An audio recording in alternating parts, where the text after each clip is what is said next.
Civilizations have risen and fallen all across the South American continent, and they left behind strange structures and terrifying artifacts. Join me for today's video. We're counting down 15 of the most intriguing discoveries in South America. Number 15. The Atacama Giant in Chile. The Atacama Giant is one of the biggest geoglyphs anywhere in the world, and it's a huge anthropomorphic figure that was carved into the arid landscape of the Atacama Desert in Chile. Reaching around 390 feet or 119 meters high, it was created by the indigenous people of the Atacama. This giant is believed to have been made 1,000 to 600 years ago, and it's part of a wider tradition of geoglyphs in the region, which includes over 5,000 other figures scattered across the desert. These geoglyphs were made by scraping away the dark top layer of the desert's surface to reveal the lighter ground underneath, a technique that's preserved the images for centuries in the dry, windless climate. The figure of the giant is particularly interesting because of its distinctive features. It's of a humanoid figure with elongated limbs and a headdress, possibly representing a deity or a shaman. The head is wearing a crown-like headdress, and there are lines extending from the figure's head and torso, which some researchers interpret as representations of power or spiritual energy. The exact purpose of the giant does remain a topic of debate, but it's widely believed to have been associated with astronomical and religious practices. The desert itself, as one of the driest places on Earth, provides a unique backdrop for geoglyphs like this. And it's the extreme dryness that kept it so well preserved. Had it not been made there, it would have vanished a long time ago. And we have no way of knowing that creating such large imagery was commonplace. Number 14. Cueva de las Manos, Argentina. When talking about human history, we normally think about other continents like Africa and Asia, but South America has been home to people for an extremely long time too. One of the most amazing sites that proves this is the Cueva de las Manos, or the Cave of the Hands, which is in the Santa Cruz province of Argentina. The cave, in the valley of the Pinturas River, has become known for its extraordinary collection of prehistoric rock art, which is mainly stenciled handprints that date back as far as 9,000 years. The handprints, which are mostly left hands, were made using a technique known as negative painting.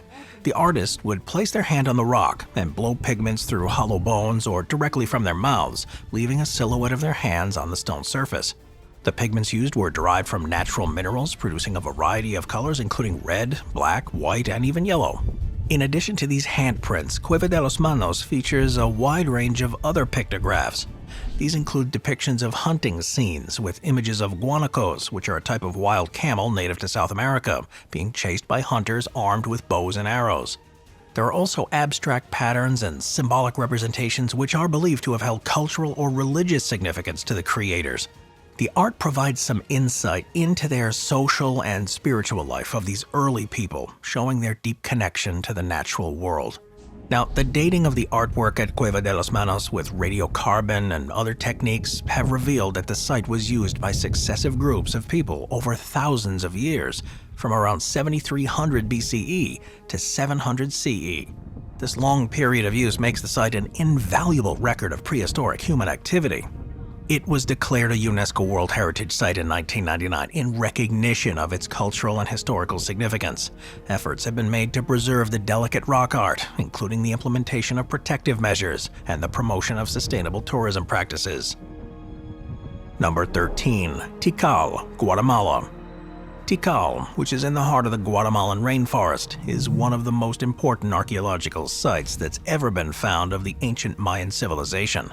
Situated in the Petén Basin, it was once a bustling city that flourished from the 6th century BCE to the 10th century CE. The city's ruins, which are now a UNESCO World Heritage Site, give us a great insight into the architectural abilities, cultural interests, and political power of the Maya during their peak. Tikal's history covers over 1,000 years, with the most important period of growth taking place between 200 and 900 CE.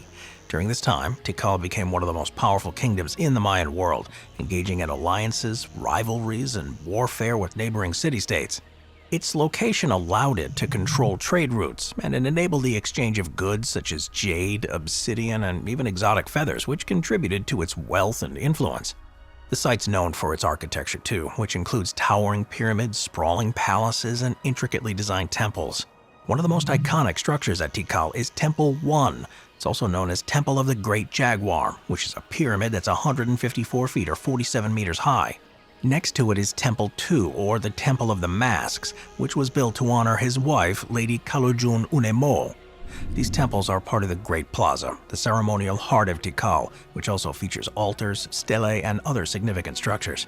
The central Acropolis, a cluster of interconnected palaces, was likely one of the more important and exclusive areas of the city, serving as the administrative and residential center for the elite members of society.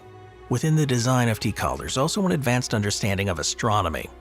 Many structures here were designed to correspond with astronomical events, such as solstices and equinoxes, and this shows just how important the wider universe was to their beliefs.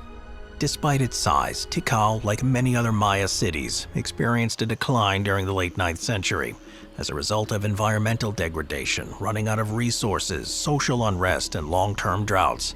By the 10th century, Tikal was largely abandoned, and the once great city was gradually reclaimed by the jungle until it was rediscovered more than 900 years later. Number 12. Chanquillo, Peru. Chanquillo, which can be found in the coastal desert of northern Peru, is an ancient archaeological site where there's a solar observatory that's one of the oldest known in the Americas. This complex dates to around 2,400 years ago and gave insights into the astronomical knowledge and ceremonial practices of the pre-Columbian societies. The Chanquillo site was centered around a series of 13 stone towers, known as the 13 Towers of Chanquillo, which are aligned along a north-south ridge. These towers, varying in height and spacing, are placed to mark the positions of the sunrise and sunset throughout the year. The arrangement of the towers forms a precise solar calendar, enabling ancient astronomers to determine solstices, equinoxes, and other important calendar dates by observing the sun's movement along the horizon. The towers then have two observation points, one to the east and one to the west. From these vantage points, observers could view the sun rising and setting between the towers on specific dates. The design of the observatory shows an advanced understanding of solar cycles and a deep connection to celestial phenomena, highlighting the importance of astronomy in the cultural and religious life of its inhabitants. As well as the solar observatory, Chanquillo features a fortified temple complex, residential areas, and various ceremonial buildings.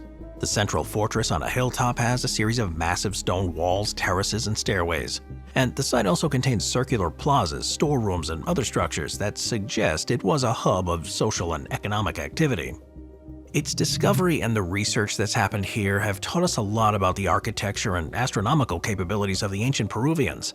The site's construction techniques, including the use of carefully cut stone blocks and mortar, show a high degree of skill and engineering.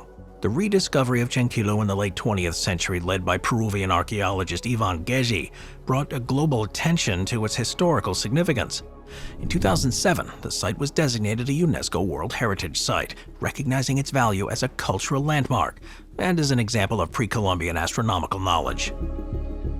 Number 11. Cochasqui, Ecuador. Cochasqui is an ancient archaeological site in northern Ecuador, and it's one of the most important sites to learn about pre-Columbian Andean cultures. It's located in the Pichincha province, about 32 miles north of Quito. It's best known for its complex of pyramids, which dates back to between 850 and 1550 CE. In total, there are 15 truncated pyramids, which are built from volcanic stone and earth. Unlike the more familiar steep-sided pyramids of Mesoamerica, Cochasqui's pyramids are flat-topped and ranged in size, with the largest measuring up to 328 feet or 100 meters in length and 66 feet or 20 meters in height. These pyramids were likely used for ceremonial purposes and astronomical observations, as well as possibly serving as platforms for structures or activities that have long since vanished. As with many sites in South America, celestial events were important in its design too. Archaeologists and researchers believe the pyramids and other structures here were built to align with the solstices and equinoxes. The presence of small carved stone markers and other features suggests that it functioned as an observatory, playing a critical role in the community's culture and agriculture. But quite what their purpose was is unknown. They might have been used for ceremonial or defensive purposes, or perhaps means of connecting different parts of the site. The site was mostly forgotten about after the Spanish conquest, but it was rediscovered in the early 20th century and has since become a focal point for archaeological research. In recent decades, efforts have been made to preserve this site and promote its cultural heritage, and today, Cochasqui is a protected archaeological park, attracting visitors who are keen to learn about the history of little-known civilizations. Number 10. Ciudad Perdida, Colombia. Ciudad Perdida, which translates to mean the Lost City, is an ancient archaeological site that's in the dense jungles of the Sierra Nevada de Santa Marta in northern Colombia. The city also is known by its indigenous name, Teyuna, which was built by the Tairona civilization around 1200 years ago, predating places like Machu Picchu by about 650 years. After being rediscovered in the 1970s, Ciudad Perdida became one of the most significant pre-Columbian sites in South America, offering insights into the Tairona culture and their advanced urban planning, architecture, and social organization. The city sprawls over a series of terraces carved into the mountainside, connected by a network of stone paths and staircases. It's estimated to have originally housed between 1,500 to 8,000 people, with a site that includes a central area with a large ceremonial plaza. The terraces and platforms were perfectly constructed from stone, showing advanced engineering skills and an understanding of the mountainous terrain they were built on. But it's the network of stone paths that really makes this place special. It's known as the Green Roads. They connect the various terraces and platforms, and were often bordered by retaining walls and drainage channels, so they were designed to withstand the region's heavy rainfall and steep terrain. The discovery of Ciudad Perdida in 1972 was a significant breakthrough. Local treasure hunters, known as guaqueros, stumbled upon the site while searching for valuable artifacts. The Colombian government, recognizing the site's importance, took measures to protect it and preserve it, leading to the establishment of the Ciudad Perdida Archaeological Park. The city's layout reflects the Tairona's hierarchical social structure. The central area, with its large ceremonial plaza, was likely reserved for religious and administrative activities, while the surrounding terraces housed the living quarters of the elite members of society. Ciudad Perdida also holds deep spiritual and cultural significance for the indigenous Koji, Arhuaco, and Wiwa communities, who are descendants of the Tairona. These communities regard the site as a sacred place and ancestral home, and they continue to perform traditional rituals and ceremonies there. It is thankfully very well preserved, so researchers can continue to uncover the secrets that are hidden there. Number 9. Tiwanaku, Bolivia. Tiwanaku is in the highlands of western Bolivia near the southeastern shore of Lake Titicaca and is by far one of the country's most important historical sites. The ancient city thrived between 300 and 1000 CE, and it was the center of the Tiwanaku civilization, a pre-Columbian culture known for its advanced engineering, architecture, and social organization. Across the site are a series of monumental stone structures, which includes temples, pyramids, and gateways, all constructed to precise measurements. The Kalasasaya, a large ceremonial platform, is one of the most prominent structures at the site, and it's surrounded by a high stone wall and accessed by a grand staircase. Within the Kalasasaya stands the Ponce monolith, a tall stone statue covered with intricate carvings, which is believed to represent a high-ranking figure or a deity. Another important structure here is the Acapana Pyramid, a massive terraced mound that rises about 49 feet or 15 meters above the surrounding plain. Excavations on it have revealed that Acapana was a focal point for ceremonial activities and may have even been used for astronomical observations. But perhaps the most famous monument here, though, is the Gateway of the Sun. This arch, carved from a single block of andesite, features a central figure surrounded by a series of winged attendants and intricate geometric patterns. The figure, often referred to as the Sun God, is thought to be a representation of Viracocha, a major deity in Andean mythology. The precise purpose of the gateway does remain a subject of debate, but it likely held significant ceremonial or astronomical importance. Socially and politically, Tiwanaku is a complex society with a hierarchical structure. The city's layout suggests a clear division of spaces for the elite residences, ceremonial centers, and commoner dwellings. Trade, too, also played a crucial role in Tiwanaku's economy, with evidence of extensive networks reaching as far as the Pacific coast and the Amazon basin. And goods like obsidian, seashells, and tropical feathers have been found at the site, many of which originate from far away, showing that this place was well connected to trade routes across the continent. Today, it is listed as a UNESCO World Heritage Site and as a major tourist attraction, drawing visitors from around the planet. Ongoing research continues to uncover new aspects of the city's history, providing a deeper insight into this civilization, and it does remain an important place to modern indigenous communities in Bolivia, who see it as an enduring symbol of their ancestral heritage and identity. Number 8. Copan, Honduras. Copan, which is in western Honduras near the Guatemalan border, is a hugely important site of the ancient Mayan civilization. Designated, of course, as a UNESCO World Heritage Site, it's known in particular for its intricate stelae, altars, and temples, and has provided huge amounts of information about the political, social, and cultural life of the Maya during the classical period between the years 250 and 900.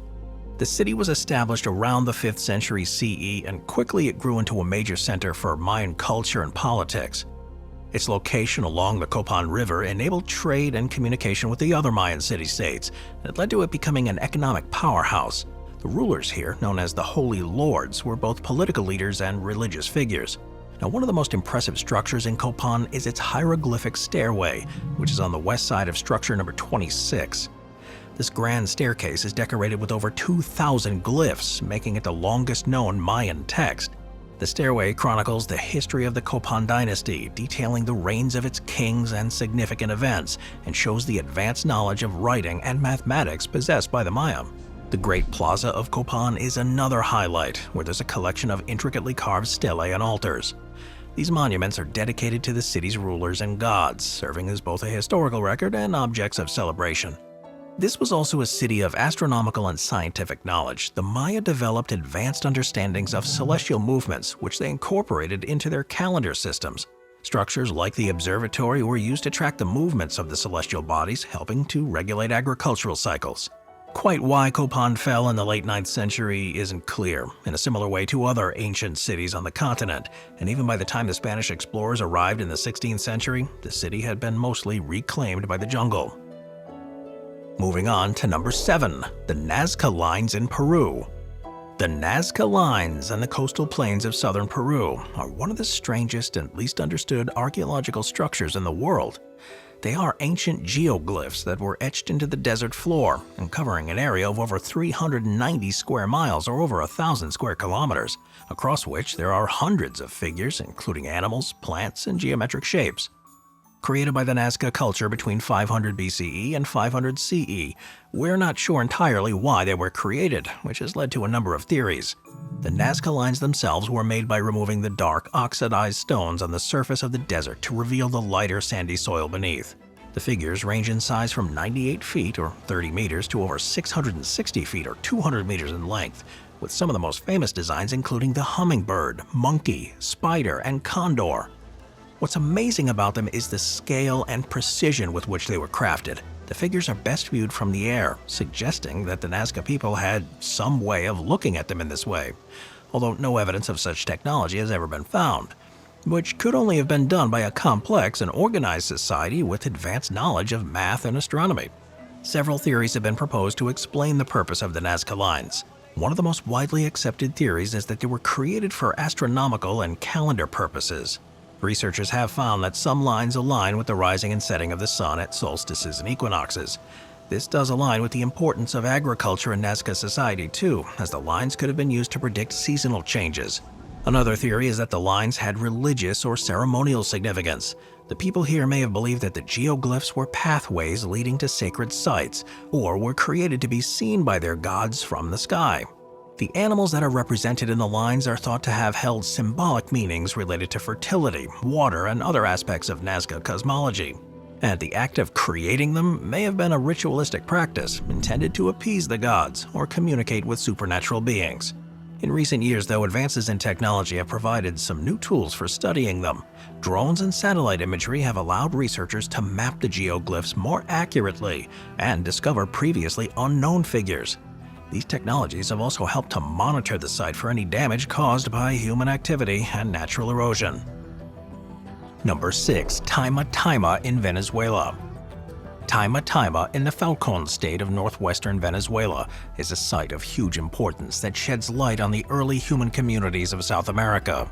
Incredibly, the site dates back to around 15,000 years ago and has provided valuable information about the life and culture of the Paleo-Indians who once lived here. The discoveries made have challenged previous assumptions about the timeline of human migration into the Americas, showing that they were far earlier than had previously been thought. The traditional Clovis first model was that the earliest inhabitants of the Americas arrived around 13,000 years ago via a land bridge from Siberia to Alaska.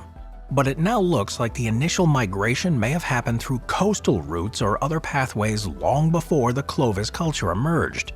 The site of Tima Tima is in a dry and arid region, which means that it's surprisingly well preserved. It was first discovered in the 1960s, and subsequent excavations have uncovered a wide array of artifacts. One of the most important discoveries here is the remains of a giant prehistoric armadillo known as the glyptodont, along with evidence of human activity nearby.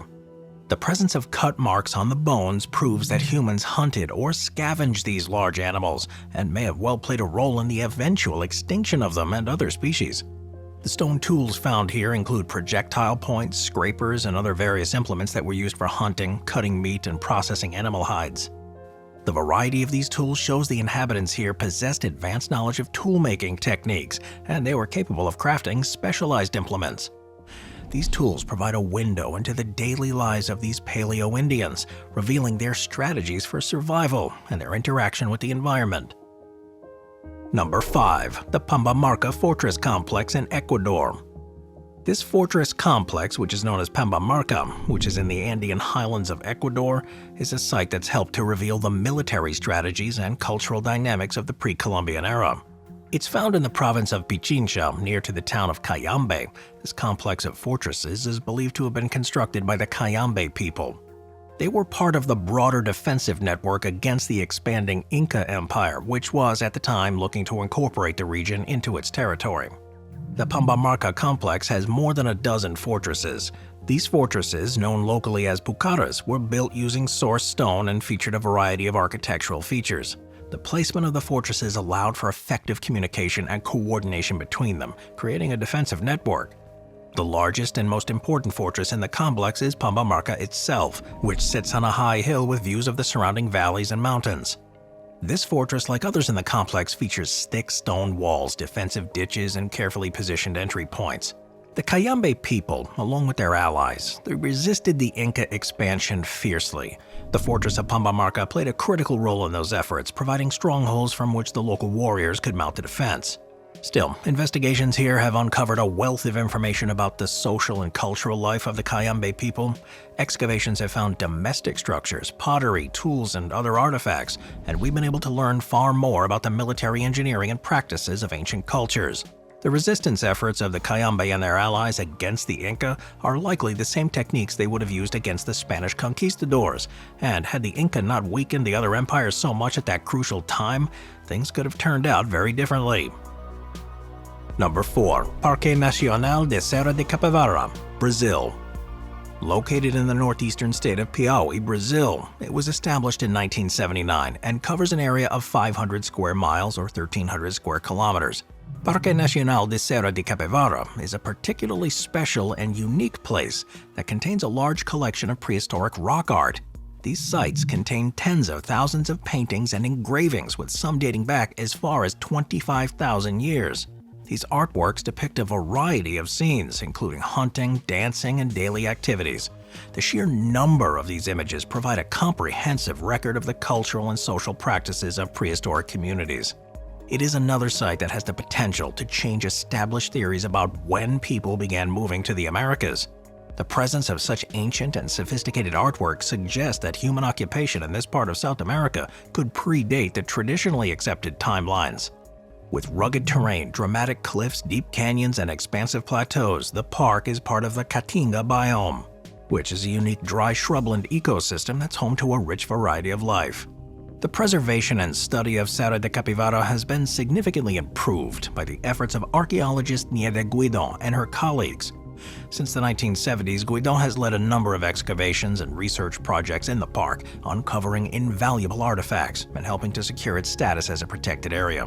The remote location and limited infrastructure, though, have historically restricted access and development, which, while helping to preserve this site, also complicates efforts to promote sustainable tourism. Now, seeing as how important it is, the Brazilian government, alongside international organizations, is working to improve infrastructure, enhance visitor facilities, and promoting the park as a major tourist destination, which, in turn, will generate the income needed to protect it. Number 3. Tor Chile. Tulor is an ancient archaeological site in the Atacama Desert of northern Chile, and it dates back to between 800 BCE and 500 CE, so it can show a lot more about the life and culture of the early inhabitants in the Atacama Desert. This settlement covers an area of approximately 10 acres, and it's made up by a series of semicircular and circular adobe structures interconnected by narrow passageways. The walls of these structures were made from a mixture of mud and straw, which was then baked in the sun to create sturdy adobe bricks. The roofs were flat, made from wooden beams covered with a layer of reeds and mud. Now, the design not only offered protection from the climate, but also helped to maximize the use of limited building materials. Excavations at Tulor have revealed countless artifacts, including pottery, stone tools, and bone implements. The pottery, often decorated with geometric patterns, shows a sophisticated level of craftsmanship, and the presence of stone tools and grinding stones suggests that the community were farmers, processing grains and other crops that were grown in the nearby fields. The social organization of Tulor appears to have been pretty complex and well-developed. The layout of the settlement, with its interconnected structures and communal spaces, indicates a high degree of social cohesion and cooperation. The existence of specialized areas for different activities such as food preparation, storage, and communal gatherings implies a division of labor and a structured society. Interestingly, Tulor also gives us clues about the environmental adaptations of its ancient peoples.